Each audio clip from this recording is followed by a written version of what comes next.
Assistant Secretary Scott Marciel, who is with me, to Burma, where they met at length with not only government officials, but more importantly, in an unmonitored setting with Aung San Suu Kyi, with members of her party, with others who represent opposition voices and concerns, with representatives of ethnic minorities that are worried about their treatment at the hands of the current government.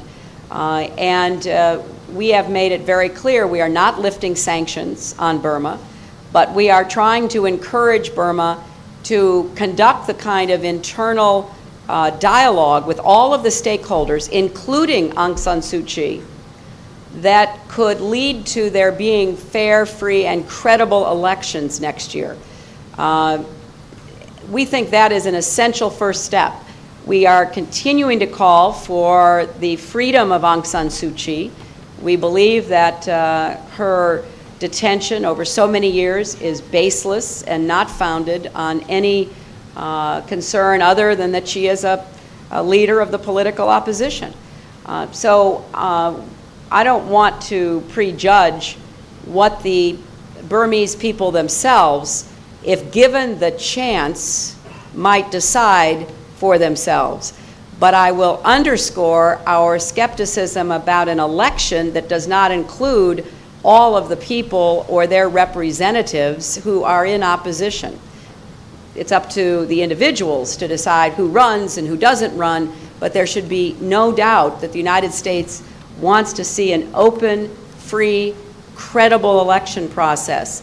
And that's what we're calling on from the leadership of Burma, but we don't believe that we can cause that to happen from the outside.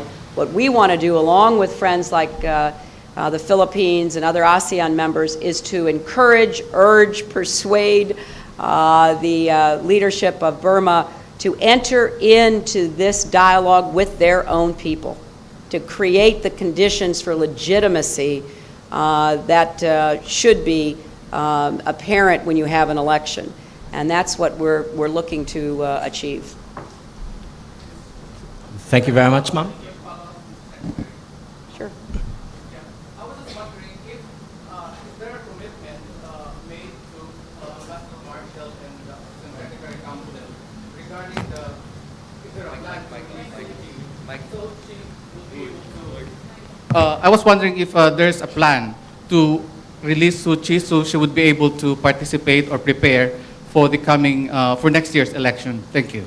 Well, if we were in charge of the plan, that would be the plan, because we think she should be released. We don't think she should be in detention. We believe that she has every right, as any person should have, and certainly that she has demonstrated over the years a commitment to democracy, to participate in the active democratic life of her country as she chooses, not as the United States chooses and not as the Burmese leadership chooses, but as she chooses. So we're going to continue to call for her unconditional release, and we want to see this kind of dialogue among all of the various parties within the country. And then they should determine how to go forward. It shouldn't be up to us to determine that. So we want to create the process that would result in a free, fair, and credible election, so that whoever wished to participate or chose to participate would be able to do so. The results would be legitimate in the eyes of the world. That is what we are hoping for the Burmese people. Okay, thank you very much. May we request Secretary Romulo for a final few words, if he so wishes. Well, I'd like to thank, first of all, the Secretary of State for being with us today.